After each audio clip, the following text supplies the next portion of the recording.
Voilà, jërëjëf internet www.baoltimes.com. Encore, nous revenir sur une émission en route vers les locales. On a le plaisir de recevoir un conseiller municipal, le plus jeune même, de la commune de Diourbel, Amadou Faye Niang. Débat, ça va tourner sur 2 ans. Premier angle, moi, après 7 ans, vraiment, au niveau de la gestion, bonne bilan de tiré. Et l'autre point, nous disons que nous avons moi, candidat et accès au profil. Vraiment, à qui confier les destinées de cette vie. Amadou Faye Niang, comme nous l'avons dit, 2000 voté, c'est une session budgétaire. Et vous pouvez évaluer, ça tourne autour d'1 milliard et quelques. Voilà, l'un de ces votes budget, parce qu'il n'y avait pas même de débat, ben absence antigis, muy Diomaye Diouf. Ban nga jàngate budget bi en réalité. waaw kay Mor maa ngi lay nuyu di la ziar bu baax di nuyu sa collaborateur yëpp ci sa kër gi di Baol Times di leen ndokkeel avant tout rek di anticiper di la sargal ci liggéey bu baax ñu dégg vraiment yaa ngi koy def pour l'intérêt exclusif n'est-ce pas de la population de Diourbel di la encourager bu baax et que di la wax ni le meilleur reste à venir. Effectivement c'est Faye Niang alias Vieux Niang, conseiller municipal sortant, n'est-ce pas, du conseil municipal qui a atteint le terme de son mandat. Donc, le budget du DMB, effectivement, ça a été voté par la plupart des conseillers, avec le quorum qui a été requis, sans débat, selon eux, par un consensus trouvé. Mais en réalité, pour dire vrai, vote d'un budget. Parce que le débat n'était pas tout à fait cadré par rapport au vote du budget. Dans l'exécution du budget, comme que c'est un budget, effectivement, il y a un mandat budget 5 ans, il y a 2 ans de plus. Mais vous dites que par rapport à la somme arrêtée, le budget a été arrêté plus d'1 milliard. Et jusqu'à ce jour, magistèrement, on a des problèmes de recouvrement. Est-ce que donc, jaroon nañu yóbbuwaat budget bi à 1 milliard. Pour ma part personnelle, j'ai toujours dit moi, il faut être réaliste. Mais xam nga budget ku nekk xalaatam. Parce que d'aucuns disent que c'est un acte prévisionnel. Effectivement. Waaw, c'est un acte prévisionnel ci ay prévisions koy teg. Mais man je me dis que tu vois les prévisions aussi da nga koy teg ci ay données. Parce que boo ko doon teg ci tey ñoom mënoon nañoo jël la méthode triennale des 3 dernières années, c'est-à-dire 2019, 20, 21, pour voir en termes de recouvrement, qu'est-ce qui a été fait de manière plus réelle et réaliste. Jël en compte les flux de recettes, les évasions de recettes, la démotivation, etc. ainsi de suite. Mais il faut saluer que vraiment, am nañu problème de recouvrement. Où le bas blesse, ça pose problème. Donc, beaucoup de par rapport à la règle des 3 dernières années, il y a un fossé énorme en termes de réalisme budgétaire. Par conséquent, le principe de la sincérité budgétaire pourrait être violé dans le cas d'espèce. Si vous avez la règle de la pénultième année, c'est-à-dire que dernière année de l'exercice, il y a un baromètre, de la données qui permettre de audacieux de proposer un budget à cette somme. Mais c'est toujours le bas blesse de pas mal de communes. Toujours de Malène de Wahni, à l'époque, le gonflement artistique du budget est à atteindre. Parce que l'État a des souteneurs, a des investisseurs, a des partenaires qui soutiennent son budget. La commune a une prétention de def gonflement artistique, mais souvent, on a aussi mais en termes de réalisme budgétaire, ça ne saurait se faire. Les gens demeurent très pessimistes par rapport à ce recouvrement. Quoique ça puisse être un acte prévisionnel. Voilà, Faye Niang, vous êtes comptable de la gestion de 2014 jusqu'à nos jours. Oui. Quel bilan tirez-vous vraiment de cette équipe? Voilà, une nuance. Je vous avais dit que toujours comme je suis comptable, n'est-ce pas, de mes délibérations, de l'organe délibérant qui est le conseil municipal. Mais je ne saurais être comptable par rapport à l'organe exécutif. Parce que nous avons l'organe exécutif, c'est la municipalité. Et parce que loolu bu ma gisee ma wax ko je ne m'immisce pas dans les pouvoirs propres et attributions de l'organe exécutif. Conseil municipal dafa am rôle bu muy jouer bu yem ci organe délibérant boobu.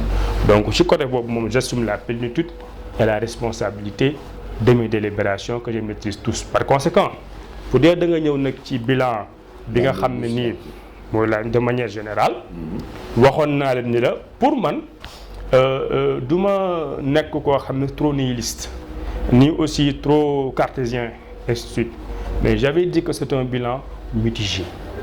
Mitigé, c'est comme dafay nekk 50-50 et la balance s'équilibre parce que tey man boo may wax bilan bu commune bi il faut que aussi ma dàmbali ci lan mooy attribution commune bi en termes de compétences transférées yu ñu ko jox waaye man mënuma jël leneen loo xam ne concerné wul attribution am di def une analyse scientifique et linéaire n'est-ce pas du bilan ba tax na bi ma jëlee attribution yi nga xam ne état central ko confié aux collectivités territoriales qui sont au nombre de 9 compétences transférées sport, culture, jeunesse, aménagement du trottoir, urbanisme, domaine, éducation, santé, etc.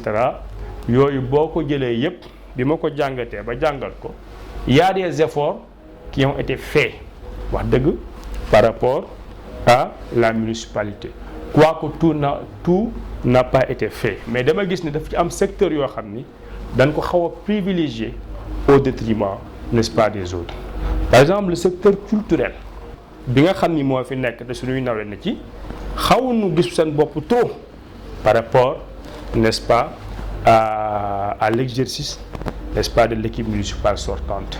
boo jëlee secteur jeunesse itam xaw nañu ñoom it doyanti par rapport à seen préoccupation ba nga xam ni équipe municipale bi xaw na am fu mu xaw a sàggan tuuti ci seen it te ñoom dañoo bokk ci compétence transfert jox noonu la ñu wéy di war di analyser bilan di ko jël secteur par secteur waaye boo jëlee éducation équipe sortante bi def na ci ay effort boo jëlee coopération très centralisée mu néew mu bari am na quelques acquis yu mu ki def parce que la ville d'Avignon am na ay avancées tuuti par rapport à ça c'est une coopération morte boo jëlee en face mairie bi benn tasseuse yooyu garé ci loolu la bokk dérivé coopération bi la bus boobu di garé noonu ci coopération bi la jóge et tant d'autres donte waroon na gën a mën a yaatu parce que man li ma leen di wax il faut d'abord privilégier la coopération locale. Pourquoi? Parce que am na ay doomu dëkk bi yu ma leer yi nga xam duñ ay tubaab ne fi am yéene indi seen pierre à l'édifice waaye ci li ñu may wax de ñoom ci li ñu may wax du leen faciliter n'est-ce pas l'accès du leen ko yombalal on les met toujours des croche-pieds te ñooñu dañoo ñëw pour jàpp ci pour kam ni parce que dëkk bi am na ñoo xam ne moo politique ni te wóor na ma ni xaw ma Diourbel kañ lay attractif en termes de développement waaye mu yéex mu gaaw ca ñooñu lay jóge te ñoom ñi ngi fi donc ci yeneen domaine tam santé def nañ ay effort environnement defuñu ay effort l'actuelle équipe municipale te environnement fàtte naa ko compétence transférée la te toujours ma jooytu leen ne leen faites attention à la nappe phréatique bi ñu wër yaa ngi gis ay moustiques seetlu woo nit ñi environnement dañ ko soxlaalul ak cadre de vie Diourbel léegi 12 mois sur 12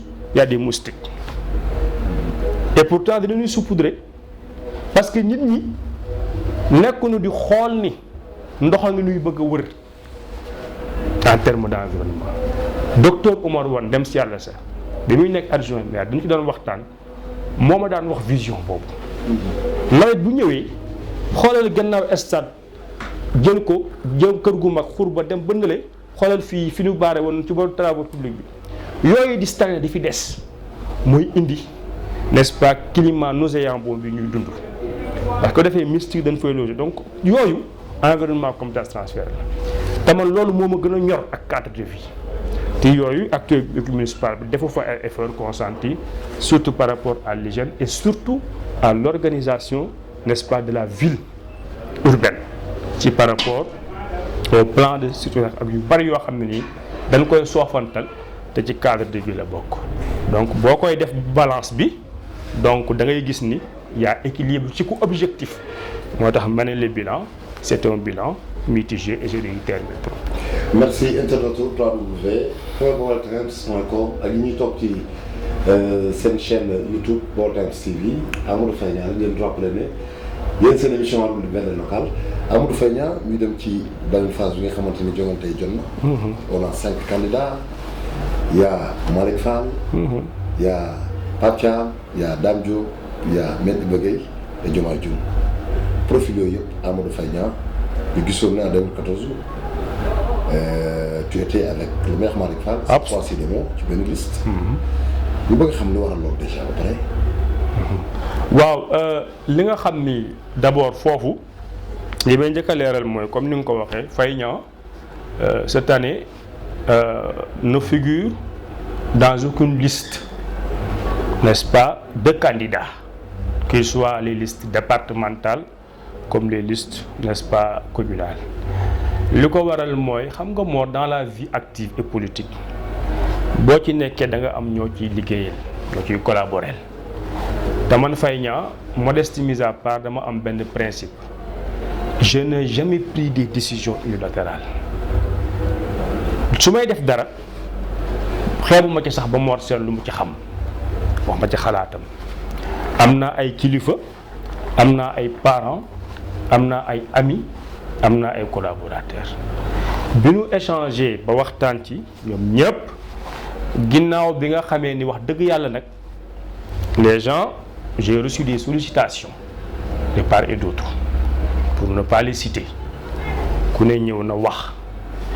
waaye ku wax it ma déglu ñu waxtaan ñu war a tontu ngeen dem ma dem ku nekk nekkaat ci li nga nekk waxtaan yooyu bi ma ko dajalee ak conseil yi ma jot te ñooñu ma gën leen a jox cër ka li ma xalaat man moo conduire ne daal cette fois-ci j'ai préféré observer prendre le temps de l'observation jusqu'à nouvel ordre tekkiwul ni nag dama désengagé wu par rapport à n'est-ce pas sama sacerdoce de vouloir servir n'est-ce pas mes concitoyens diourbellois parce que ñun lu ñu am lu ne rek Diourbel moo na ko jox waaye on peut servir autrement donc ak itam yeneen raison yi occupation professionnelle bi sant yàlla tànc nanu ba bëgguñu ñaan baat bu sunu nawle yi te duñu ko tal parce que fi mu toll dañoo xaw a tënku ñuy ñaan yàlla rek ba xaw a gën a oyof del siwaat yeneen jamono continuer waat suñu combat ensemble vers d'autres horizons.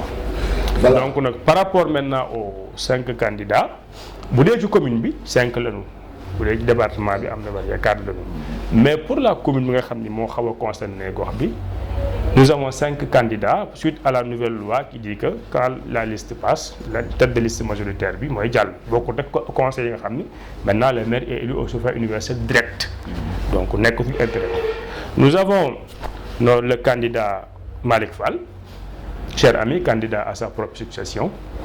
Nous avons notre concitoyen Pape Thiam, qui est candidat. Nous avons notre concitoyen Maître Ibrahima Gueye, ami, qui est candidat. Nous avons notre concitoyen Mamadou Diomaye, cher ami, qui est candidat.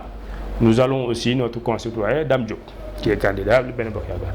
Ma wax ni ils sont tous des dignes fils de Diourbel, d'égale dignité. waaye li may wax rek moo di Diourbel fii mu toll wax fa dëgg yàlla de manière objective soxlawul ñuy dénk suñuy destinée communale koo xam ni wax dëgg yàlla talu ko ndax Diourbel wees na loolu la ma doon xeex démb mu di l'orthodoxie communale mooy lan mooy dama ne woon Diourbel soxlaatul parce que Malick Fall loolu bénéficier na ci xëy na parce que rupture radicale boobu amee ci Malick c'est parce que du Malick Diourbel waaye ñoo tay ñoo sonnoon ci kuy tayle seen pouvoir local seen pouvoir démocratique ba ñoo ko ba dañ doon wax naan sonn nañ ci Jacques Baudin sonn nañ ci Jacques Baudin bis sonn nañ ci Aminata Tall ñu koy paasante ak nangam ak nangam donc yooyu tax na ba Diourbel waaye ñoo yeew rek wax ko tombeek nag Malick ñëw am benn combat bu mu gëm ñun ñëpp jàppale ko woon ci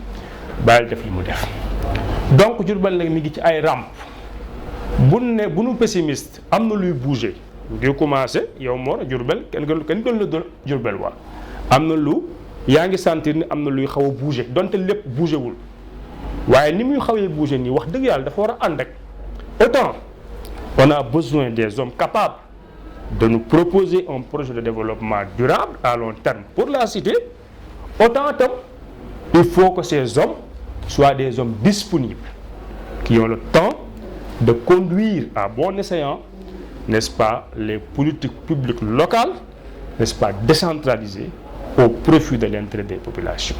bala nga naan naam. da ngay teew. ci biir loolu aussi benn kii bu ndaw rek. est-ce que par rapport à ton niveau là en tant que conseiller li Diourbel waaye bëggoon muy un maire résident est-ce que ça vraiment c'est un débat scientifique est-ce qu'on ne peut pas vraiment ne pas être au niveau de Diourbel te fexe Diourbel li mu laaj nga répondre ko.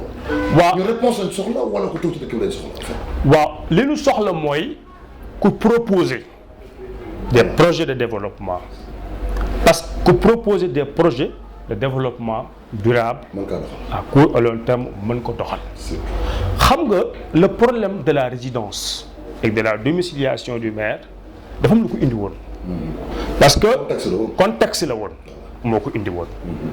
contexte la woon boo xam ni Diourbel daf ci souffrir parce que 20 ans lu ko ëpp souffrir ci xëy rek am ras-le-bol mais plus jamais ça même si avantage la nag avantage la boo amee chance que le maire soit encore résident pourvu que nag bu résident yi aussi mu mën a produire un projet de capacité morale ak yëpp technique ak yëpp de proposer un projet de développement durable pour la cité donc je pense que foofu la ñu loolu lu suñu temps mu ñuy xoj nañu Amadou Faye Niang dégg nañ li nga wax yëpp mais ba léegi tu es un citoyen parmi tous ces candidats là qui semblent avoir le meilleur profil selon moi parmi ces candidats pour dire vrai man je salue personnellement et j'encourage personnellement n'est-ce pas la candidature n'est-ce pas de mon cher frère et ami Mamadou Dioum Diomaye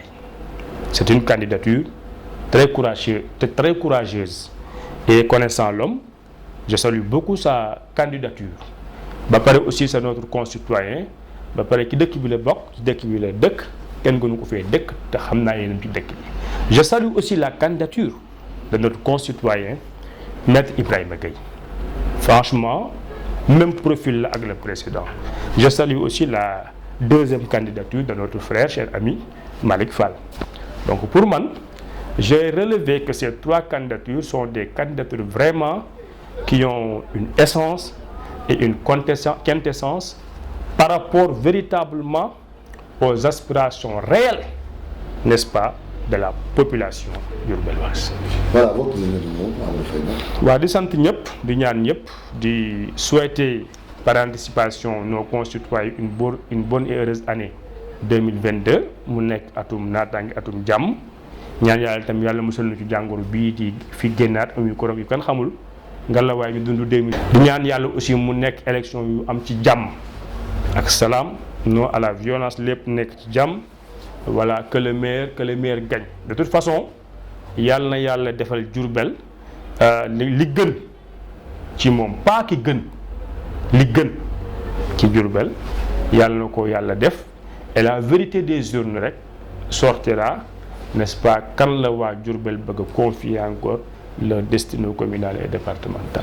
jërëjëf Faye Niang jërëjëf internautes yi léegi ngeen indiwoon seen émission en tey di vers les locales ngeen jox dox daje ci benn numéro ak benn invité jërë ngeen jëf.